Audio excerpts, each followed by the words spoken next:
Bienvenidos al Cuadrante Alfa, un podcast de opinión. Mi nombre es Andrés Balaguer y le mando un saludo a cada una de las personas que nos escuchan en las diferentes plataformas en donde estamos, que son Spotify, Spreaker, Apple Podcast, Google Podcast, YouTube, TuneIn Radio, iVoox y muchas plataformas más, para que por favor nos sigan, nos compartan y nos ayuden a llegarle a muchas más personas. Un saludo especial a Edgar Arroyo, el compositor de la canción de inicio de este podcast, y también a David Ospina, quien hizo la imagen, el logo del Cuadrante Alfa. Saludos también a Iván Dacho y a Marlon Mata del Cuadrante Deportivo. Y finalizo con los saludos a todas las personas que nos acompañan y nos siguen tanto en Telegram como en @cuadrantealfa en Twitter. Han pasado varias cosas en esta semana, pero hablemos sobre lo inmediato, lo de el fallo de San Andrés.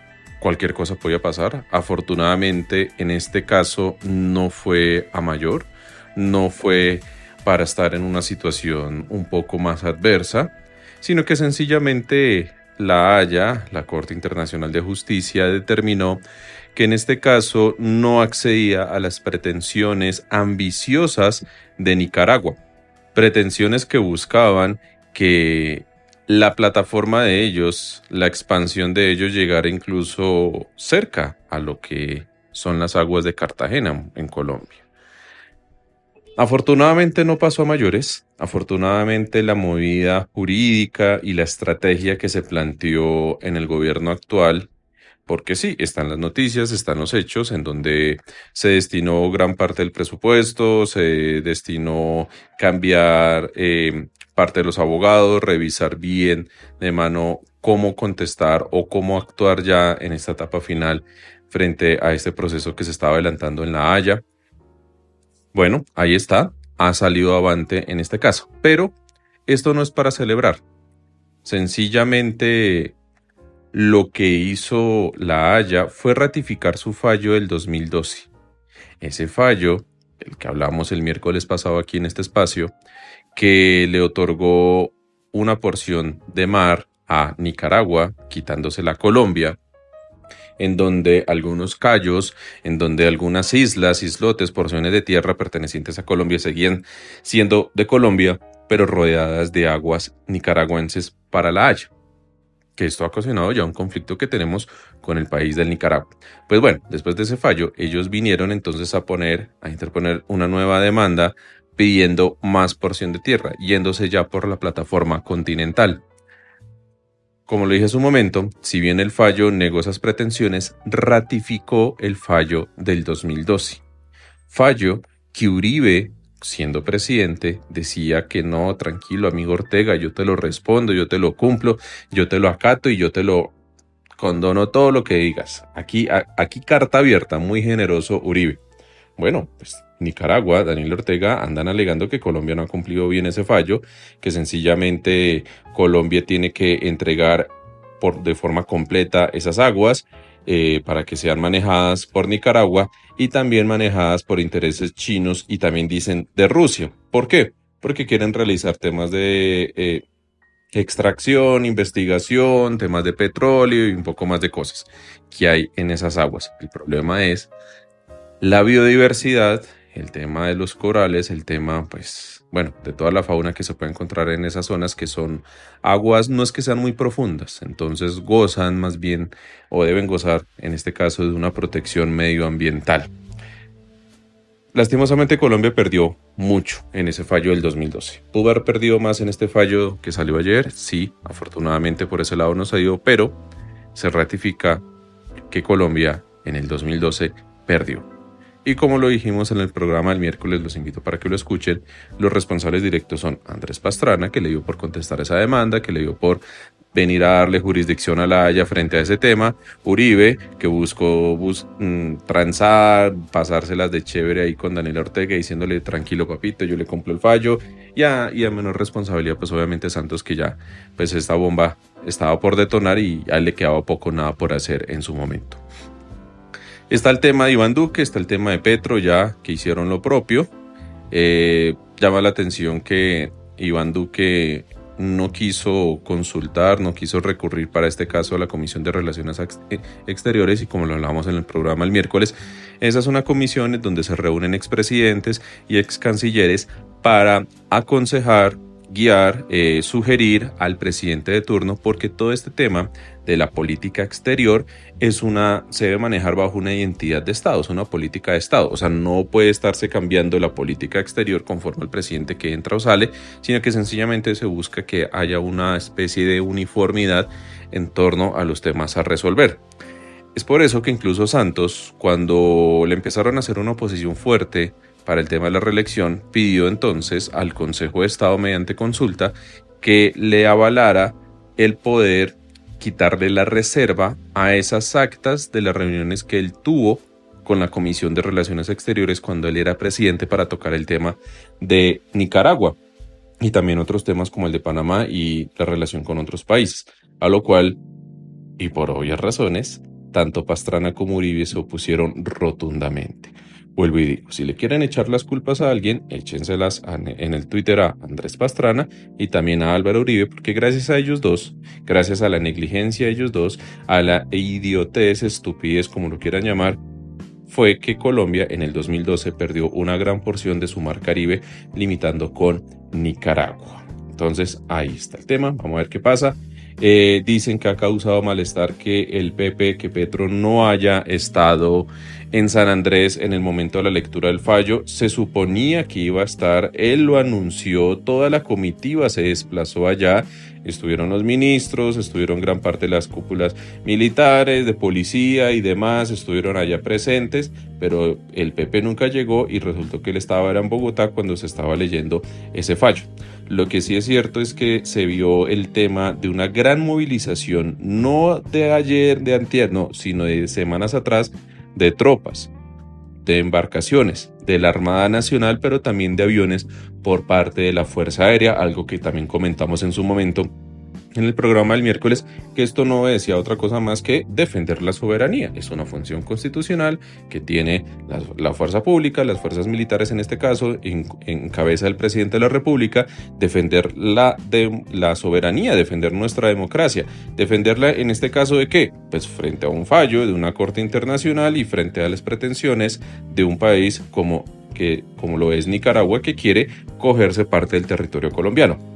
Y bien lo dice la Constitución, quienes pueden delimitar los límites de Colombia es el Congreso de la República, y mientras tanto el Congreso no cambia los límites que tiene, en este caso en el Mar Caribe con Nicaragua, pues sencillamente la fuerza pública tiene que seguir protegiendo todo ese gran terreno. El problema es que es un gran terreno y no es que tengamos los mejores elementos como tal. Por ahí leía, y lo comentamos en el grupo en Telegram, que se hablaba de los tucanos, de los cafir, que no son otras cosas que unas cafeteras volantes obsoletas que ya no se usan, y que es necesario que este gobierno, o el que sea, pero pues cuanto antes mejor, pues renueve parte de la flota, tanto de la Fuerza Aérea, pero también como la de la Armada, porque sencillamente nos hemos quedado, es que ahí está el problema de la corrupción, con un Ministerio de Defensa que tiene un presupuesto gigantesco, que ha tenido un presupuesto gigantesco en los gobiernos de Pastrana, Uribe 1, Uribe 2, Santos 1, Santos 2, Duque y contando, pero resulta que a la hora de revisar todo el parque automotor, todo el tema de la flota aérea, todo el tema de la flota de la Armada y otras cosas más,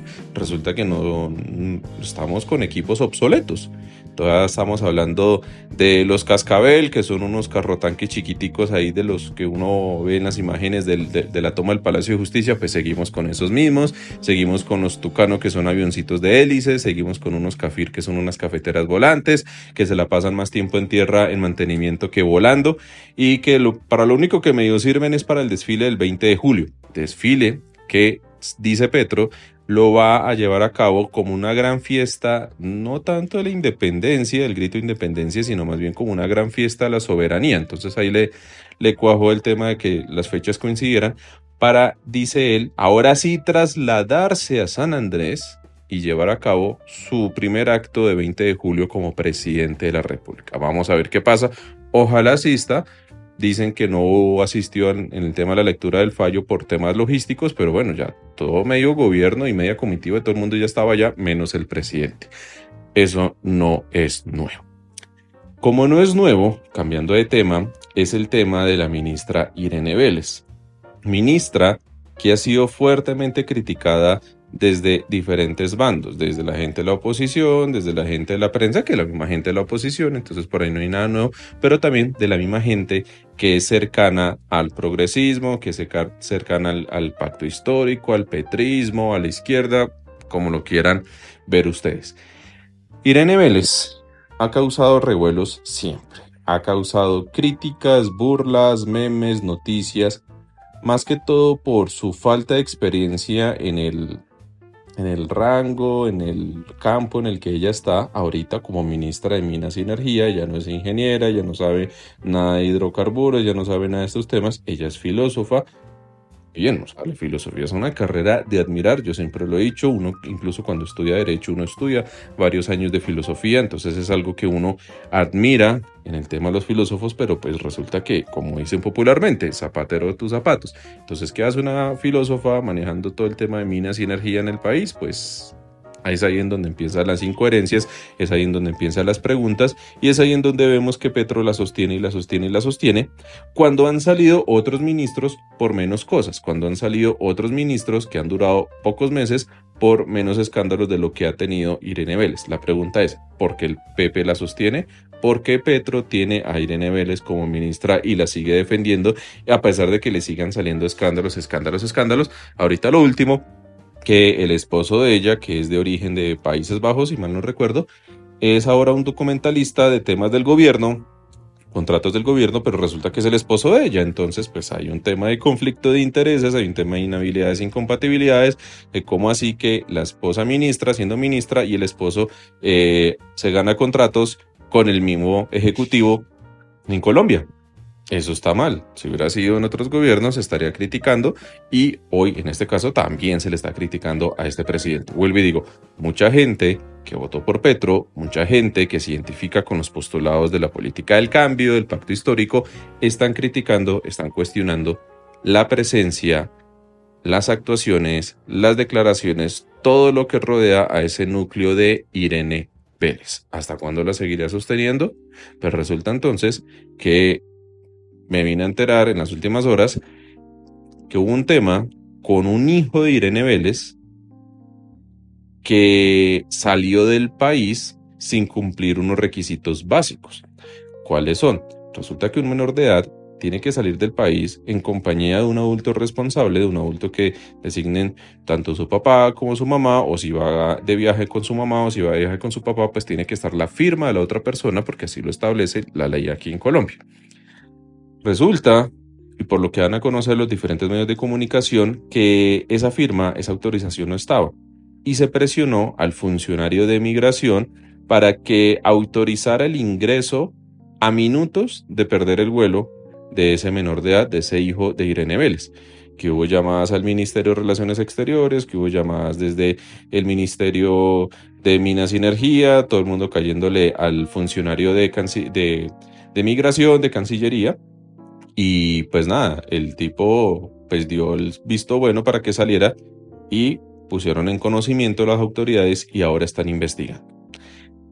Esto se ha aprovechado para que alguien como Luis Carlos Vélez y Darcy Quinn en la FM pues la tengan fácil. A la hora de venir a criticar, de escandalizarse, le dedicaron media mañana hablando del tema, que cómo es eso, que es increíble, que es que pobre funcionario, que hay que protegerlo, que hay que cuidarlo, que nada raro que reciba amenazas, que nada raro que lo persigan, que lo presionen, que mejor dicho ya quieren plantear otro caso como el del policía que se suicidó, las bolsas de Laura Sarabia, bueno, todas estas cosas. ¿Qué pasa? Que esto es grave y eso es preocupante. ¿Cómo así que una ministra presiona a un funcionario de migración en este caso para que autorice la salida de su hijo menor de edad del país?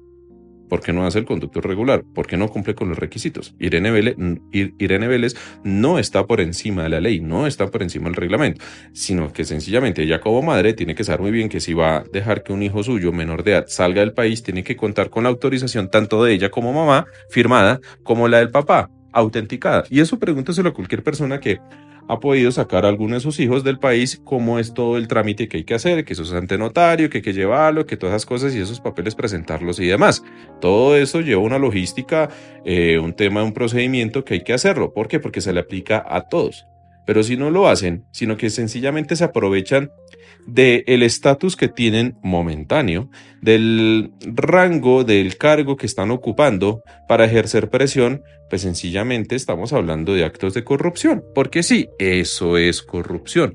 La corrupción no es solo robar, desviar, destinar recursos a cosas para las que no están concebidas, ¿no? El corrupto para mucha gente es la persona que se robó el dinero, pero no, corrupción también es hacer actos aprovechando el cargo que están ocupando en beneficio propio. En este caso, lo que hizo la ministra Irene Vélez, que a futuro pueda entrar incluso Procuraduría o el Congreso a revisar, o incluso también la Corte Suprema de Justicia, Sala Penal, pues lo pueden hacer, porque sencillamente estaremos hablando de un tema de tráfico de influencias, de un peculado por acción, de constreñimiento, bueno, de muchas cosas. Grave que esté pasando esto. Grave que supuestamente en el gobierno del cambio estén sucediendo estas cosas. Grave que a pesar de todo lo que ha pasado con Irene Vélez, ella sigue siendo ministra. Y yo sé que por el tema de Petro hay una puja entre la prensa y Petro por saber si se sostiene o no se sostiene la ministra, pero la ministra no es que se ayude. La ministra no es que haga las cosas fáciles. No creo yo que Petro le haya dicho, vaya ministra, saque a su hijo del país como si nada, de que eso después lo arreglamos y decimos que es un golpe blando. No. Pero ella sí, lo que está haciendo es ponerle palos a la rueda de su propia y pobre gestión que está teniendo y a la imagen del gobierno. ¿Por qué? Porque todo esto es inherente al presidente. Los cargos de los ministros son de libre nombramiento y remoción, solo el presidente de la República decide quién va a ser su ministro y hasta cuándo va a ser y si lo reemplaza por otro. La pregunta es, ¿qué tiene, qué hace que Irene Vélez sea un mal necesario dentro del gobierno nacional? No hay excusa para justificarla a ella, no hay una excusa que sea razonable, que no vengan a salir con temas de género, con temas de ataques, con temas de lo que sea, no. Realmente la gestión de Irene Vélez no es la mejor. Su labor como ministra no es la que se espera en un gobierno que dice ser del cambio.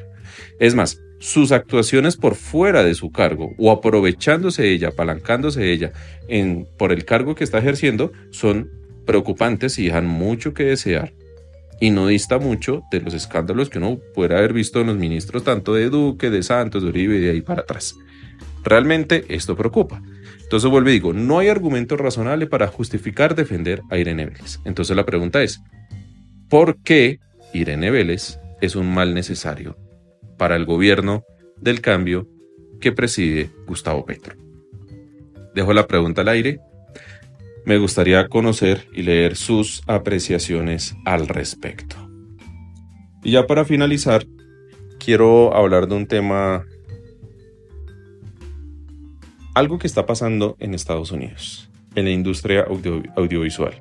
Más que todo en Hollywood, pero nada raro que esto se empiece a desperdigar, a regar en el resto del mundo, en las diferentes casas productoras que puedan existir. Y es que desde hace unos meses ha venido sucediendo una huelga de guionistas, huelga que no sucedía hace como 2003, bueno, hace unos buenos años. Listo. Resulta que esa huelga de guionistas no ha sido tan cubierta. Por ejemplo, aquí en Colombia casi no llegan noticias de eso. Hay que mirar medios internacionales, medios de Estados Unidos, medios especializados que hablen sobre las razones de esa huelga. Resulta que ahora en esta semana se juntaron todo el gremio de los actores, actrices y actores, de todas las personas que actúan en estas producciones que están agremiadas, se juntaron a la gran huelga de guionistas que hay en Hollywood. Resulta que ellos no alegan temas de dinero como tal, ellos no alegan tanto que las ganancias, que los malos pagos, no, están alegando el uso y el derecho de la imagen de cada uno de estos actores, de cada una de estas actrices, de cada una de estas personas que salen en pantalla. ¿Por qué? Porque desde las productoras y aprovechando la tecnología y aprovechando ahorita ese boom que tenemos de la inteligencia artificial, están diciendo, mire, les vamos a pagar por un día para que usted se siente, le escaneamos todo su rostro, gesticulaciones y demás, y ya. Nosotros nos adueñamos de esa imagen que cogimos de su propia cara, de su propia figura, y empezamos a sacar contenido con eso. Y no le pagamos, no le damos regalías ni nada de esas cosas. ¿Qué es lo que quieren las grandes productoras? ¿Y cuál es la pelea que hay entre tanto guionistas como los artistas de la actuación por el otro lado? Que las productoras sencillamente, y aprovechando el tema de la tecnología, las inteligencias artificiales, quieren ganar mucho más dinero en detrimento de los guionistas y de los actores. Quieren que la inteligencia artificial les cree el guión de una película. Quieren que la inteligencia artificial les escriba el guión de una serie. Quieren que la inteligencia artificial coja la imagen de una base de datos de una persona que les parezca y les cumpla en el casting que ellos quieran hacer para que interprete al papel que le va a crear esa inteligencia artificial. O sea, realmente esto es una idea al carajo y esto hace unos años hubiera sido algo distópico, pero es algo que está sucediendo. Entonces, guionistas y actores se están uniendo porque ellos no quieren que empiecen a usar su imagen en el caso de los actores o que prescindan de los guionistas en el caso de ellos, utilizando la inteligencia artificial para empezar a sacar contenido y ganar dinero con eso. Entonces esto es una lucha entre los artistas, tanto la actuación como los escritores, contra los dueños de esas productoras, de esas casas llenas de dinero, que son las que sacan las series y películas que cada uno de nosotros vemos. La preocupación está que el derecho de la persona, el derecho a su imagen, a su cara, a su forma, a su identidad, ¿va a quedar en qué? ¿En el criterio de una casa productora? Si eso se hiciera en Colombia, obviamente no hay temas de jurisprudencia al respecto, pero sí hay un tema de derechos fundamentales que nos trae la Constitución en Colombia. Nosotros tenemos derecho a conservar nuestra honra, nuestro buen nombre, ¿no? A un libre desarrollo de nuestra personalidad, y si nosotros no consentimos que utilicen nuestra imagen, o si queremos que la utilicen pero pedimos a cambio una retribución, ¿cierto? No se podría aplicar como lo quieren hacer en Hollywood, estas casas productoras, de venir a decir: yo le pago solo por un día, le pago, por ejemplo, le pago $1.000.000, se me sienta acá 2 horitas mientras lo escaneo, mientras le hago todo un mock-up en su cara, en sus movimientos, en sus gesticulaciones, en su voz y todas esas cosas, y usted se va tranquilo con sus 2 millones que yo ya veré después qué hago con su imagen. No, obviamente una persona puede entrar a tutelar esto porque en Colombia afortunadamente sí protegemos lo que es la imagen de las personas, lo que es el libre desarrollo de la personalidad y demás derechos fundamentales que le puedan ser aplicados a esto. En Estados Unidos es diferente. En Estados Unidos, como es el país de las libertades a veces se van para el carajo y permiten entonces que, es que usted me firmó, es que yo le pagué $500.000, le pagué $1.000.000 de ese por bien servido. $1.000.000 por 2-3 horas en donde usted estuvo sentado, en donde tuvo que hacer unas gesticulaciones, unas muecas, en donde tuvo que reírse, donde tuvo que llorar y hacer un poco más de cosas para poderle recopilar toda su imagen, y ya nosotros después veremos qué hacemos. ¿Van a hacer lo mismo con la música? ¿Van a hacer lo mismo con otras artes? Todo lo vamos a desplegar a través de la inteligencia artificial, y ahí las casas productoras van a buscar ganar mucho más dinero, reduciendo sus costos de forma considerable, porque entonces ya no tendrán que pagarle al gran actor, a la gran actriz, que fácilmente, y alguien, o sea, un elenco protagónico no se baja de $20 millones, $50 millones, dependiendo, e incluso piden porcentajes en taquilla y un poco más de cosas, ¿no? Entonces las casas productoras la van a querer, es fácil. La pregunta es también en todo esto, ¿los programadores que van a entrar a trabajar en esas casas productoras van a cobrar a la altura? Entonces, ¿van a cobrar como si fueran esos grandes actores, esas grandes actrices, como si fueran el gran elenco? Veremos póster de películas en donde ya no diga quién es el protagonista, sino quién es el programador. Entonces nos volveremos fanáticos y seguidores de algún programador de películas porque el tipo o el grupo de personas hicieron bien esa programación de esa actuación de esos personajes que crearon, que el programador revisó junto con la inteligencia artificial un buen texto de guión, que el programador moduló muy bien las voces que vamos a ver. Entonces, no, tiene una voz fiel como si estuviera gritando de verdad. O sea, realmente, ¿qué está pasando con todo esto? ¿A dónde vamos con todo esto? Dentro de las noticias que he mirado en en torno a las productoras, he visto que Bob Iger, que es el presidente, el CEO de Disney, dice que para él la televisión ya es obsoleta, que ya Disney, viendo los fracasos que han tenido por temas de las malas películas que han sacado y por tema del desgaste de Marvel y de las live action y todas estas cosas, ya hay un desgaste notorio, hay una crisis, ¿no? No sacan cosas nuevas.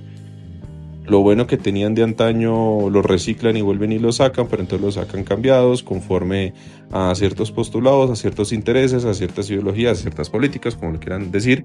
Y son fracasos en taquilla y le invierten mucho dinero, le invierten cojonal de dinero y piensan que porque le invirtieron una película de $500 millones, 600, 300, lo que sea, ya es éxito asegurado y no es así. Están literalmente botando el dinero y se han dado cuenta que la industria está cambiando y que, por ejemplo, el tema de la televisión tradicional, la televisión por cable ya es obsoleta. Entonces, por ejemplo, ya alguien como el CEO de Disney dice que ellos ya no van a seguir más en el tema de la televisión, que todo lo que van a buscar es hacer una especie de transición para migrar a las plataformas. Ellos ya tienen las suyas, ellos tienen la de ESPN, la de Fox, que ahora es Star Plus, y la de Disney Plus. Y entonces van a destinar a ellos a sacar su propio contenido y a cultivar su propia audiencia.